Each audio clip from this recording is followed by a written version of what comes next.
প্যারা হাজরিন, আমাদের আলোচনা চলছিল রসুল করিম সাল্লাল্লাহু আলাইহি ওয়াসাল্লামের মিলাদ এবং সিরাত সম্পর্কে। মিলাদ থেকে আমাদের শিখার কিছুই নেই, সিরাত থেকে সব শিখার বিষয়। মিলাদ মানে জন্ম। রসুল করিম সাল্লাল্লাহু আলাইহি ওয়াসাল্লাম এই মাসে পৃথিবীর জমিনে আগমন করেছেন, আমরা খুশি। কি বলেন আপনারা? কিন্তু জন্ম থেকে কিছুই শিখার নেই, সব সিরাত থেকে শিখার বিষয়। সিরাত মানে বিশ্ব নবীজির জীবনী, রসুল করিম সাল্লাল্লাহু আলাইহি ওয়াসাল্লামের ৬৩টা বছর জিন্দেগি কিভাবে চালিয়েছেন, এই বিষয়ে সিরাত সম্পর্কে আলোচনা আমরা ইনশাল্লাহ ধারাবাহিকভাবে আলোচনা করছি। আজকে আমরা আলোচনা করব। আমরা গত সপ্তাহে আলোচনা করেছিলাম রসুল করিম সাল্লাল্লাহু আলাইহি ওয়াসাল্লামের আব্বার কবর দেখতে গিয়েছিলেন। তো আসার পথে বিশ্বনবীজির মাও ইন্তেকাল করেন। এই পর্যন্ত আমাদের আলোচনা গত সপ্তাহে করা হয়েছে। সময় স্বল্পতার কারণে আমরা করতে পারি নাই। তো রসুল করিম সাল্লাল্লাহু আলাইহি ওয়াসাল্লামের আব্বা জন্মের আগে ইন্তেকাল করেছেন। মা নবীজির যখন ৬ বছর তখন ইন্তেকাল করেছেন। এরপরে মা যখন ইন্তেকাল করলেন, সাথে বাদী ছিল উম্মে আইমান। বিশ্বনবীজি সাল্লাল্লাহু আলাইহি ওয়াসাল্লামকে নিয়ে মক্কার পথে রওনা দিয়েছেন। নবীজির দাদা আব্দুল মুত্তালিব ওনার কাছে তার নাতিকে সবর্দ করলেন, বুঝিয়ে দিলেন, এই যে আপনার নাতি মোহাম্মদকে নিয়ে আসছি, তার মা ইন্তেকাল করেছেন। সবাই কান্নায় ভেঙে পড়লেন।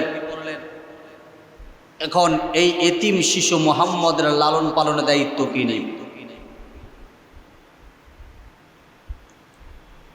নবীজির জন্ম হওয়ার আগে আব্বা দুনিয়ার জমিন থেকে বিদায় হয়ে গেছেন। ৬ বছর নবীজির মাও ইন্তেকাল করেছেন। এই মা মরা ছেলেটা, বাপ মরা ছেলেটা, এই ছেলেটাকে কে দায়িত্ব নেবেন? লালন পালনের দায়িত্ব কে নেবেন? তখন দাদা আব্দুল মুত্তালিব উনি সিদ্ধান্ত গ্রহণ করলেন যে আমি আমার নাতি মোহাম্মদকে লালন পালনের দায়িত্ব নেব। উনি কোলে পিঠে করে তার নাতি মোহাম্মদ সাল্লাল্লাহু আলাইহি ওয়াসাল্লামকে মানুষ করছেন। তো আব্দুল মুত্তালিব তো বাইতুল্লাহর মুতাওয়াল্লি ছিলেন।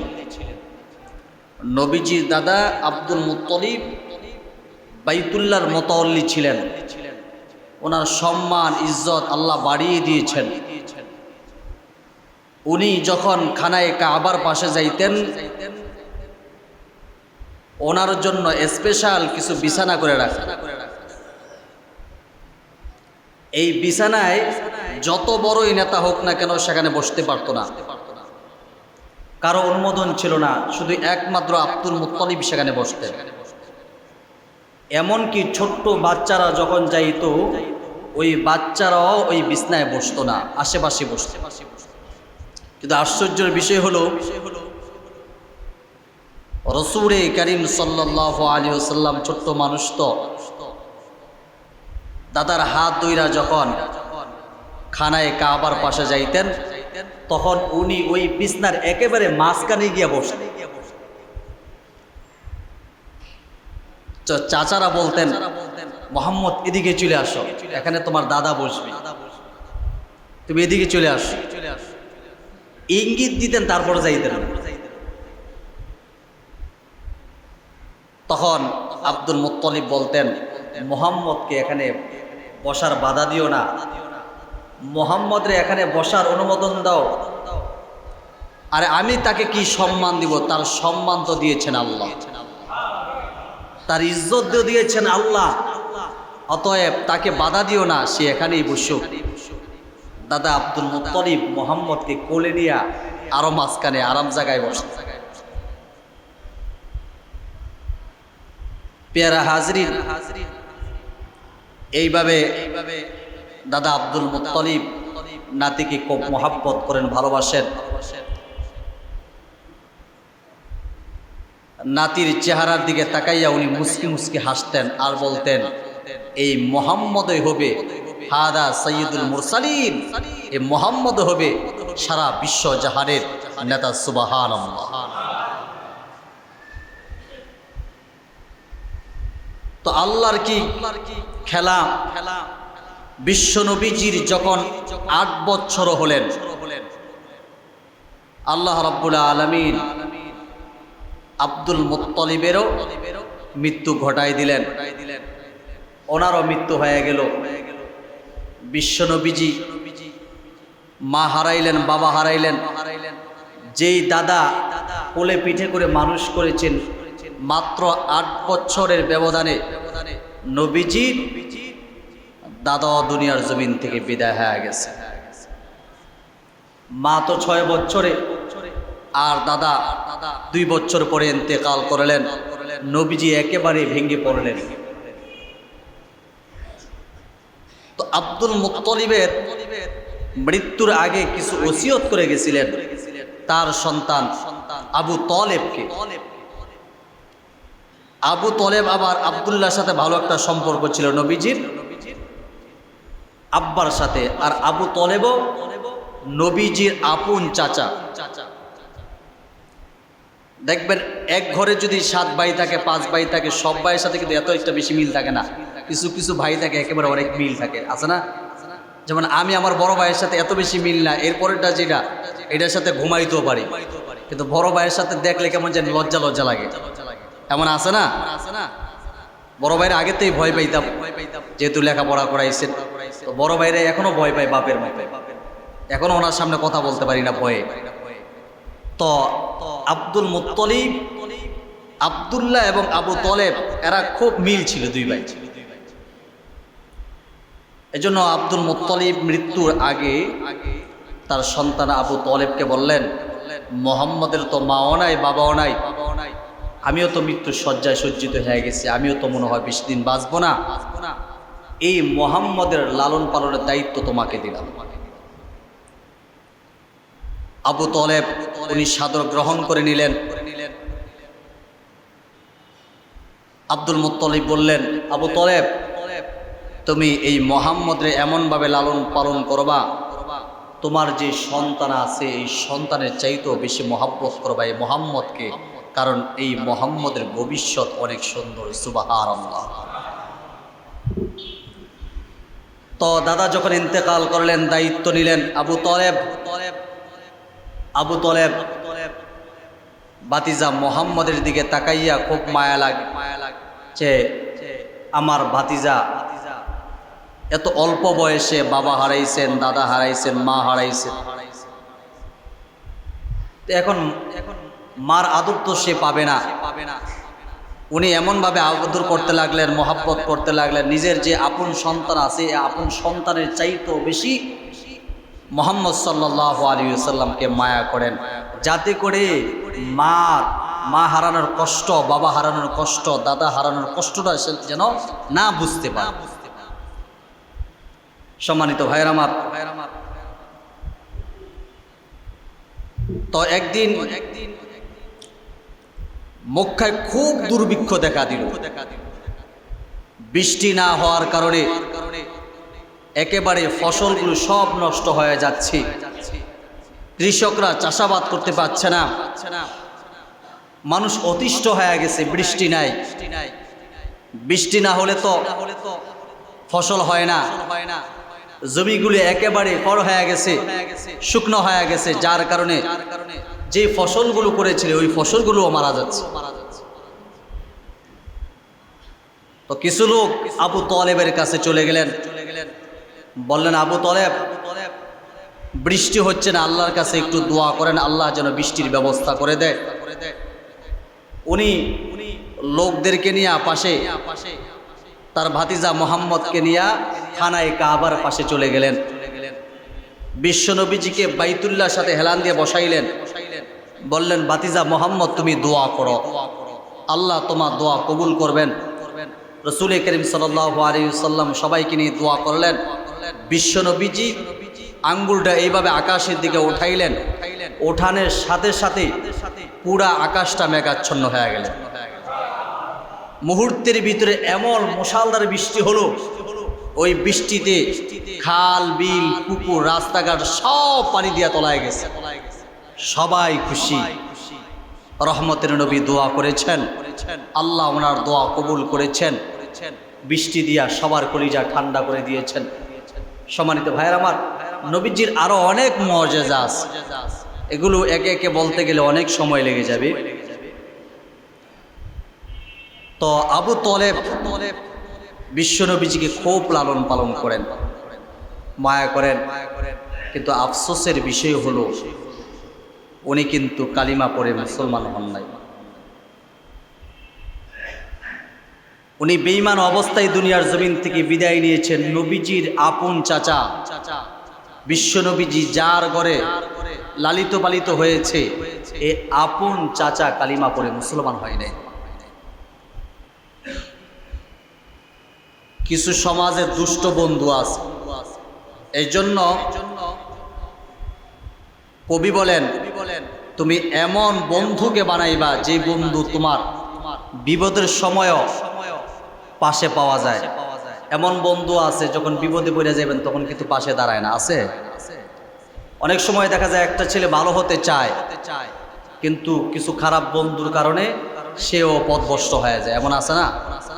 দেখবেন স্কুলে অনেক ছেলেপেলেরা ভালো থাকে, সিগারেট খায় না, কিন্তু পাশের কয়েকজন বন্ধু মানে একটু চিবা চাপা পাইলেই, বাঁশ গাছের নিচে পাইলেই সেখানে গিয়ে বৈশা আড্ডা মারে, সিগারেট খায়। পাশাপাশি দুই বন্ধু যে সিগারেট খায় না, এদেরকে বলে খাস না একটা টান দে, আছে না নাই? হেরেও খাওয়ায়। এই জন্য কবি বলেন,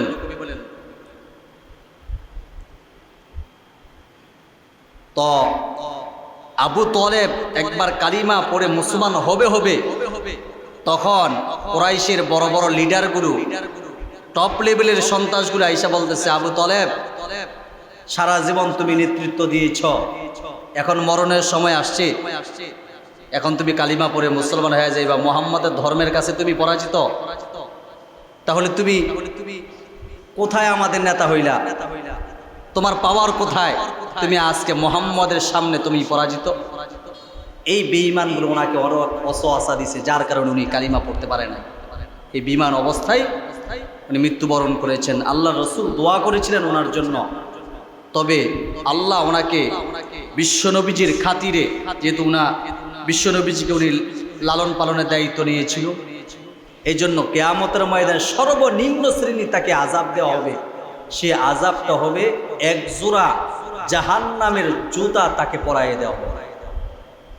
আর এটা হলো জাহান্নামের সর্বনিম্ন শ্রেণীর আযাব। আর এই আযাবটা এত ভয়ঙ্কর হবে, ওনাকে যখন জোতা পরায় দেওয়া হবে, এই জোতার তাপে মাথার মগজগুলো গলিয়া গলিয়া পড়তে থাকে। এটা হলো জাহান্নামের সর্বনিম্ন শ্রেণীর আযাব। বাকি তো আছেই। আল্লাহ আমাদেরকে মাফ করুক। উনি শুধু নবীজিকে মহাব্বত করার কারণে আল্লাহ রাব্বুল আলামিন তাকে এই শাস্তিটা দিয়েছেন। তো বলছিলাম উনি কালিমা পড়ে মুসলমান হয় নাই, বিশ্ব নবীজিকে খুব মহাব্বত করেন, ভালোবাসেন। একদিন উনি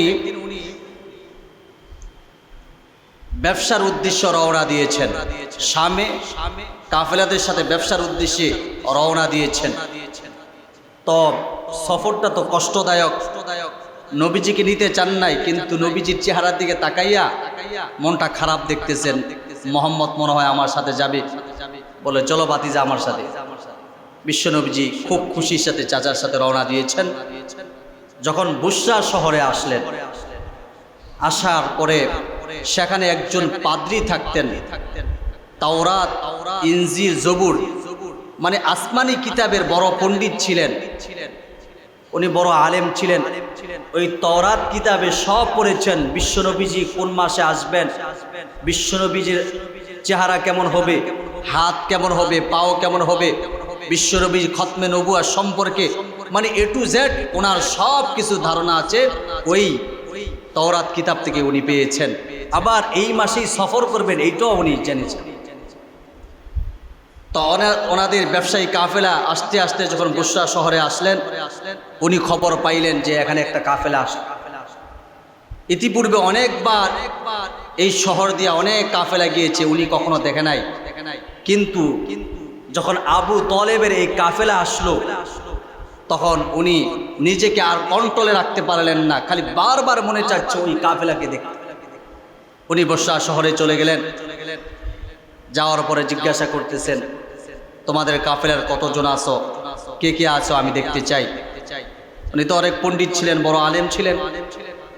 তো উনি এক পর্যায়ে দেখতে পাইলেন রাসূল করিম সাল্লাল্লাহু আলাইহি ওয়াসাল্লামকে, সাথে সাথে বিশ্বনবীজির হাত ধরে হাত মোবারককে চুমু খেয়ে বললেন, হাদা রাসূলুল্লাহ, হাদা রাসূলুল্লাহ, হাদা সাইয়্যিদুল মুরসালিন। এই তো রাহমাতুল লিল আলামিন, যার কথা আমি কিতাবে পড়েছি। চিল্লায় বলা যাবে সুবহানাল্লাহ। এই তো মুহাম্মদ, যার কথা আমি কিতাবে পড়েছি।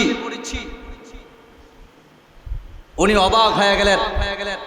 ওনার কথা শুনে কাফেলার সমস্ত লোক অবাক হয়ে গেছেন, ব্যাপার কি, এই পাদ্রী কি বলে। পাদ্রীকে বললেন, এটা যে বিশ্বনবীজি তুমি কিভাবে বুঝলা? তখন পাদ্রী বললেন, তোমরা যখন এই মুহাম্মদরে বাড়ির থেকে নিয়ে আসার জন্য ব্যবসার উদ্দেশ্যে যখন রওনা দিয়েছো, বাড়ির থেকে বের হয়েছো,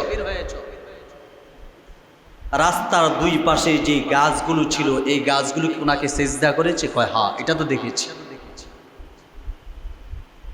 পাথরগুলো দেখেছো, এই পাথরগুলো কি ওনাকে সেজদা করেছে? কয় হ্যাঁ, এটা তো দেখেছি। বলে এই গাছ, এই পাথর শুধু একমাত্র নবী যদি না হতো, তাহলে তার সামনে কখনো সিজদা করতো না। তখন ওই পাদ্রী বললেন, এই বাচ্চার গার্ডিয়ানকে সবাই দেখাই দিলেন আবু তলেব। বললেন, তাকে শামে নিয়ে যাও না, শামে যদি নিয়ে যাও, সেখানে তারা যদি জানতে পারে সে শামে আসছে, তাহলে তাকে মেরে ফেলবে। অতএব তাকে মক্কায় পাঠিয়ে দাও। তখন উনি ওই পাদ্রী দেখতে পাইলেন শাম থেকে কিছু লোক আসতেছে, কি জানি অন্বেষণ করতেছে, তালাশ করতেছে। আস্তে আস্তে ওই পাদ্রীর বাড়িতে আসলেন। বললেন, তোমরা কি তালাশ করো? বলে, আমরা শুনেছি এই মাসেই সরকারে দো আলম নবীজি রহমাতুল লিল আলামিন উনি শামের উদ্দেশ্যে রওনা দিবেন, উনি সফরে যাইবেন, তাকে মারার জন্য আমরা এখানে এসেছি। তখন বিশ্বনবীজিকে ওই পাদ্রী লুকায় রাখছিল। বললেন, তোমরা চলে যাও, আল্লাহ যাকে নবুয়াত দান করবেন, যাকে নবী বানাইবেন, তোমরা তো তাকে কিছুই করতে পারবে না। বলেন, না, বাদশাহ আমাদেরকে আদেশ করেছে মুহাম্মদকে মারবার জন্য, মুহাম্মদকে না মেরে আমরা যাব না। তাদেরকে বুঝায় সমঝায় পাঠিয়ে দিল। এদিক দিয়া পাদ্রী বললেন, আবু তলেব, মুহাম্মদকে জলদি তাড়াতাড়ি মক্কায় পাঠিয়ে দাও। মক্কায় পাঠিয়ে দেওয়া হলো। অনেক লম্বা ইতিহাস। সম্মানিত ভাইয়ের আমার, রাসূল করিম সাল্লাল্লাহু আলাইহি ওয়াসাল্লাম এইভাবে আস্তে আস্তে বড় হতে লাগলো। রাসূল করিম সাল্লাল্লাহু আলাইহি ওয়াসাল্লাম যখন নবুয়াত প্রাপ্ত হলেন, আল্লাহ যখন ওনাকে নবুয়াত দান করলেন, দান করার পরে অনেক লম্বা মাঝখানে অনেক ইতিহাস আছে। উনি অনেক বড় বড় সংগঠন করেছিলেন, আরো অনেক মুজিজা হয়েছে। যদি আলোচনা করতে চাই কয়েক মাস লেগে যাবে। সম্মানিত ভাইয়েরা আমার, সিরাতে মুস্তাফায় লেখেন, রাসূল করিম সাল্লাল্লাহু আলাইহি ওয়াসাল্লামের প্রথম বিবাহ, উনি তো বিশ্ব সবার কাছে বিশ্বস্ত, আলা আমিন, সবাই ওনাকে উপাধি দিয়েছেন। তো উনি খাদিজার ব্যবসা করতেন। খাদিজা একজন মহিলা, এই খাদিজার ব্যবসা করতেন। তো বিশ্বনবীজির এই বিশ্বস্ততা দেখে খাদিজার ভিতরে মহাব্বত ঢুকে গেল। তখন ওনার নিজের পক্ষ থেকে বিশ্বনবীর চাচা আবু তলেবের কাছে বিবাহর প্রস্তাব পাঠাইলেন যে আমি মুহাম্মদকে বিবাহ করতে চাই, ওনার কাছে বিবাহ বসতে চাই। তৎকালীন জমানায় সবচেয়ে সুন্দরী রমণী এবং ভদ্র সভ্য একজন মহিলা ছিলেন খাদিজাতুল কুবরা। এই খাদিজা যখন বিবাহর প্রস্তাব দিলেন, আবু তলেব যেহেতু গার্ডিয়ান চাচা, উনি কুরাইশের বড় বড় লিডারদেরকে নিয়ে বসলেন যে আমার ভাতিজা মুহাম্মদের ব্যাপারে আরবের সবচেয়ে সুন্দরী রমণী মহিলা বিবাহর প্রস্তাব দিয়েছে, তোমরা কি বলো? তারা সবাই রাজি হলেন। এরপরে বিশ্ব নবীজিকে নিয়ে খাদিজার বাড়িতে চলে গেলেন, বিবাহর ব্যবস্থা করলেন। বিবাহর মাহফিলে নবীজির চাচা আবু তলেব নিজেই খুতবা পড়লেন। সুবহানাল্লাহ, নিজেই খুতবা পড়লেন। সবাই খুশি, বিবাহ হয়ে গেল। সম্মানিত ভাইয়ের আমার, আল্লাহ রাব্বুল আলামিন যখন বিশ্ব নবীজিকে নবুয়াত দান করলেন, নবুয়াত দান করার পরে আম্মাজান হযরতে খাদিজাতুল কুবরা রাদিয়াল্লাহু তাআলা আনহার কাছে বললেন যে আমি নবুয়াত প্রাপ্ত হয়েছি, আল্লাহ আমাকে নবুয়াত দান করেছেন। উনি আর দেরি করলেন না, সাথে সাথে সর্বপ্রথম তিনি কালিমা পড়ে মুসলমান হয়ে গেছেন। মহিলাদের ভিতরে সর্বপ্রথম কালিমা পড়ে মুসলমান হয়েছেন হযরতে খাদিজাতুল কুবরা। আরবের সবচেয়ে ধনী মহিলা ছিল তখন। এতিম মুহাম্মদ ওনাকে বিবাহ করলেন। এরপর উনি যখন ইসলামের দাওয়াত দিলেন, উনি কালিমা পড়ে মুসলমান হলেন। নবুয়াতের পরের দিন ভাই হযরত আলী রাদিয়াল্লাহু তাআলা আনহু, এ আলী রাদিয়াল্লাহু তাআলা আনহু আবার বিশ্ব নবীজির চাচাতো ভাই ছিলেন, আবু তলেবের সন্তান ছিলেন। খাদিজার পরে কালিমা পড়ে মুসলমান হয়েছেন ওরাকা ইবনে নওফল। দ্বিতীয় মুসলমান হয়েছেন ওরাকা ইবনে নওফল, উনি মুসলমান হয়েছেন। তৃতীয় মুসলমান হযরতে আলী যখন ওনার 10 বছর, উনি নবীজির আপন চাচাতো ভাই আবু তলেবের সন্তান ছিলেন। সম্মানিত ভাইয়ের আমার, রাসূল করিম সাল্লাল্লাহু আলাইহি ওয়াসাল্লাম সর্বপ্রথম নবুয়াতের পরে হযরত আলীকে দাওয়াত দিলেন। আলী রাদিয়াল্লাহু তাআলা আনহু আয়েশা দেখতেছেন খাদিজা এবং বিশ্বনবীজি নামাজ পড়তেছে, বিশ্বনবীজি নামাজ পড়তেছে। উনি দেখে অবাক, বলতেছেন এমন তো দৃশ্য আর কখনো দেখি নাই। মুহাম্মদ কিসের নামাজ পড়ে কিছুই তো বুঝলাম না, কিছুই তো বুঝলাম না, নামাজ পড়তেছে। নামাজ শেষ করার পর জিজ্ঞেস করলেন, মুহাম্মদ ভাই তুমি কিসের নামাজ পড়তেছো? বলেন আল্লাহ আমাকে নবুয়াত দান করেছেন, আর এই নামাজ হলো আল্লাহর ফরজ বিধান, তোমারও নামাজ পড়তে হবে, তুমি কালিমা পড়ে মুসলমান হয়ে যাও। তখন হযরত আলী রাদিয়াল্লাহু তাআলা মাত্র 10 বছর। উনি বলতেছেন না ভাই, আমি আমার পক্ষ থেকে সিদ্ধান্ত গ্রহণ করতে পারবো না, আমি আমার আব্বার সাথে পরামর্শ করতে হবে। তখন বিশ্বনবীজি তিনি যে নবুয়াত প্রাপ্ত হয়েছে এটা গোপন রাখার জন্য তার ভাইয়ের কাছে বললেন, ভাই আলী তুমি যদি মুসলমান হও ভালো, না হইলেও ভালো, তুমি এই কথাটা কারো কাছে বইলো না, এই কথাটা তোমার আব্বার কাছেও বইলো না, তোমার মার কাছে বইলো না, কারো কাছে বইলো না। হযরত আলী রাদিয়াল্লাহু তাআলা, কারণ একসাথে এক ঘরে তো বড় হয়েছেন, উনি সহানুভূতি দেখাইয়া 1 বছর পর্যন্ত কারো কাছে বলে নাই। আল্লাহর কি রহমত, ওনাকে যেদিন দাওয়াত দিয়েছিল এর পরের দিন উনি একটা স্বপ্ন দেখলেন। স্বপ্নে দেখার পরে জলদি বিশ্ব নবীজির কাছে আইসা বলতেছেন, মুহাম্মদ ভাই তুমি না কিসের দাওয়াত দিয়েছিলা? বলে আমি কালিমার দাওয়াত দিয়েছিলাম। সেখানেই তিনি কালিমা পড়ে মুসলমান হয়ে যায়। এইভাবে হযরত আলী রাদিয়াল্লাহু তাআলা আনহু মুসলমান হলেন, ওনার আব্বার কাছেও বললেন না, 1 বছর গোপন রাখলেন।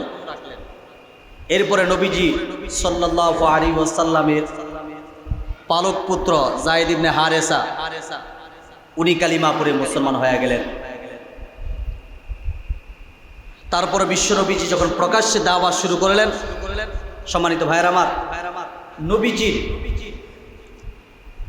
মানে মোটামুটি প্রকাশ্যে আর কি, এত প্রকাশ্যে করে নাই।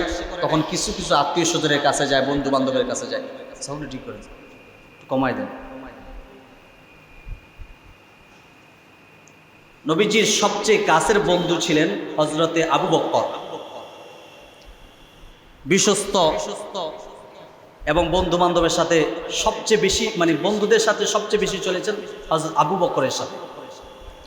হযরত আবু বকরকে বললেন, আবু বকর আমি তো নবুয়াত প্রাপ্ত হয়েছে, আল্লাহ আমাকে নবুয়াত দান করেছেন। হ্যাঁ নবুয়াত দান করেছেন। এখন আমি তোমার সামনে কালিমা পেশ করছি, তুমি কালিমা পড়ে মুসলমান হয়ে যাও।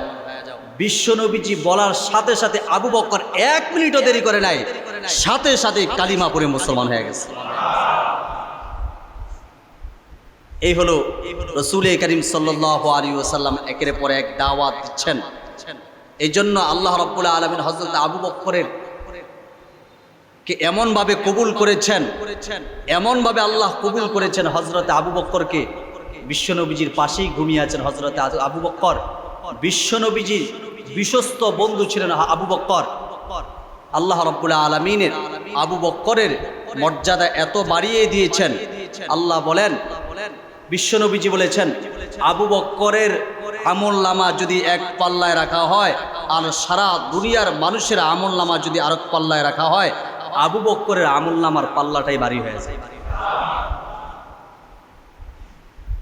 উনি কোনো প্রশ্ন করেন নাই। আলী তো প্রশ্ন করেছেন, ভাই কিসের নামাজ, কিসের কালিমা পড়ব, আমি আমার আব্বার কাছে একটু পরামর্শ করে নেই। আবু বকর এই প্রশ্ন করলেন না, বলছেন তো সাথে সাথে উনি কালিমা পড়ে মুসলমান হয়ে গেছে, দেরি করেন নাই। রাসূল করিম সাল্লাল্লাহু আলাইহি ওয়াসাল্লাম হিজরতের সঙ্গীও ছিলেন হযরত আবু বকর। আপনারা জানেন, বিশ্বনবীজি মক্কা থেকে মদিনায় যখন রওনা দিয়েছেন, কাউকে সাথে নিয়ে যান নাই, শুধু আবু বকরকে ছাড়া। আবু বকরকে সঙ্গী বানাইলেন। এরপর যখন গুহায় আশ্রয় নিলেন, বিশ্বনবীজি ক্লান্ত শান্ত হয়ে গেলেন। আবু বকরকে বললেন, আবু বকর তোমার উরুটা পাতায় দাও, আমি একটু মাথাটা রাখবো, আমার খারাপ লাগতেছে, আমি ক্লান্ত শান্ত হয়ে গেছি, আমাকে একটু বিশ্রাম নিতে দাও। আবু বকরের এই উরুটা বালিশ বানায় দিলেন। বিশ্বনবীজি তার মাথাটা আবু বকরের উরুতে রাখলেন। এই গর্তগুলো উনি কাপড় ছিঁড়ে ছিঁড়ে এই গর্তগুলো বন্ধ করে দিলেন। একটা গর্ত বন্ধ করার কোনো কাপড় ছিল না। উনি ওনার পায়ের মুড়া দিয়ে ওই গর্তটাকে বন্ধ করেছে।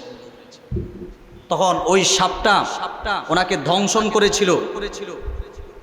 হযরত আবু বকর সহ্য করতে পারছে না, পুরা চেহারাটা নীল হয়ে গেছে। ওনার অজান্তে 1 ফোঁটা চোখের পানি বিশ্বনবীজির গায়ে পড়ার সাথে সাথে বিশ্বনবীজির ঘুম ভেঙে গেছে। বিশ্বনবীজি জিজ্ঞাসা করলেন, আবু বকর মনে হয় তোমার বাড়ির কথা মনে পড়েছে, এই জন্য কান্না করছো? আবু বকর কোনো জবাব দেয় না। ও আবু বকর, বুঝতে পেরেছি তোমার মেয়ের কথা মনে পড়েছে। তাও আবু বকর কোনো কথা বলে না। আবু বকর, বুঝতে পেরেছি জন্মভূমির মায়ায় তুমি কান্না করছো। আবু বকর তাও কোনো প্রশ্নের জবাব দেয় না। সম্মানিত ভাইয়ের আমার, এক পর্যায়ে আবু বকর বললেন, হুজুর জন্মভূমি ছেড়েছি, আমার কোনো কষ্ট নাই, আমি ঘর ছাড়ছি, বাড়ি ছাড়ছি, আমার কোনো কষ্ট নাই। নবী গো, আমি কান্না করছি, আমাকে একটা সাপ ধ্বংসন করেছে।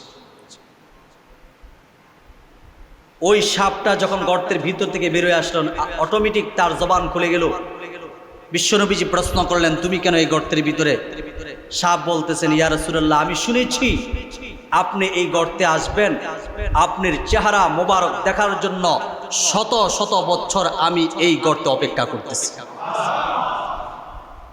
আমি বহু চেষ্টা করেছি গর্তের ভিতর থেকে বের হওয়ার জন্য, আমি দেখলাম সব গর্ত বন্ধ, একটা গর্ত খালি খোলা, সেখানে আবু বকরের পাও। আমি নিজেকে কন্ট্রোল করতে পারলাম না। তখন আমি আবু বকরের পায়ে আমি সবল দিয়েছি। ও নবীজি, বেয়াদবি হলে আমাকে মাফ করে দেন। সম্মানিত ভাইয়ের আমার, রাসূল করিম সাল্লাল্লাহু আলাইহি ওয়াসাল্লামকে দেখার জন্য সাতটা হাজার হাজার বছর সেখানে অপেক্ষা করেছেন। বিশ্বনবীজি এক মুহূর্ত চেহারাটা দেখার জন্য আল্লাহ রাসূল সাল্লাল্লাহু আলাইহি ওয়াসাল্লাম থুতু মোবারক নিয়ে হযরত আবু বকরের ক্ষতস্থানে লাগায় দেওয়ার সাথে সাথে আগের মতো ভালো হয়ে গেছে। এই হলো রাসূল করিম সাল্লাল্লাহু আলাইহি ওয়াসাল্লাম। বিশ্বনবীজি সাল্লাল্লাহু আলাইহি ওয়াসাল্লামের সফর সঙ্গী হযরত আবু বকর ঘর ছাড়ছেন, বাড়ি ছাড়ছেন। এই আবু বকরকে যখন বিশ্বনবীজি কালিমার দাওয়াত দিয়েছিলেন, উনি কোনো দ্বিধাদ্বন্দ্ব করে নাই, জিজ্ঞাসা করে না, মুহাম্মদ তুমি কিসের দাওয়াত দিচ্ছ? আমাদের বাপ দাদা আত্মীয় স্বজন সবাই লাত উজ্জাতের ইবাদত করেছে, মূর্তির পূজা করেছে, মূর্তির সামনে সিজদা করেছে। আজকে আমার হাজার বছরের সংস্কৃতি, হাজার বছরের ঐতিহ্য আমরা নষ্ট করে তোমার কাছে কালিমা পড়ে মুসলমান হব, এটা কোনোদিন আবু বকর বলে নাই, কোনোদিন দ্বিধাদ্বন্দ্ব করে নাই। বলছে মুহাম্মদ তুমি বলেছ তুমি সত্যবাদী, জীবনে কত বন্ধু বান্ধবের সাথে চলেছি কিন্তু তোমার মতো এত বিশ্বস্ত কোনো মানুষ পাই নাই।